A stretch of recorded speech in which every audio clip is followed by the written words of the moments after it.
Il faut qu'il y ait davantage de participation des employés à la vie de l'entreprise. Il faut traiter n'importe quelle personne comme personne intelligente, comme personne capable, comme personne avec qui on peut partager la prise de décision. Au niveau du pouvoir politique, il ne faut plus que ce soit le secrétaire général de l'Élysée qui décide de tout. Non, ça c'est terminé. Ça doit se faire au Parlement, entre les partis. Et de la même manière qu'il faut réduire la verticalité du pouvoir politique, il faut réduire la verticalité dans les entreprises. On a par exemple un syndicat comme la CFDT, qui est un syndicat réformiste, qui est le premier syndicat de France.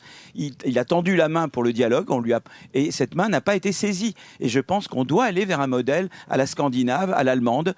Déjà, on commence à dire qu'il faut de la démocratie au Parlement, qu'on doit être beaucoup moins vertical dans la manière d'exercer le pouvoir. Mais je pense aussi qu'il faut davantage de démocratie dans l'entreprise. C'est pas facile parce qu'il y a quand même ce lien de subordination. Il est même dans le code du travail. Il y a subordination, mais ça ne veut pas dire que, on n'informe pas davantage, on ne prépare pas aux changements qui doivent être faits et qu'il y ait davantage de participation des employés à la vie de l'entreprise, y compris au conseil d'administration. Oui, ce qui se fait dans les autres pays. Je vous dis, les pays du Nord et l'Allemagne, c'est courant. Il y a ce qu'on appelle la cogestion. Il n'y a pas de raison qu'on ne puisse pas avoir de cogestion en France à tous les niveaux.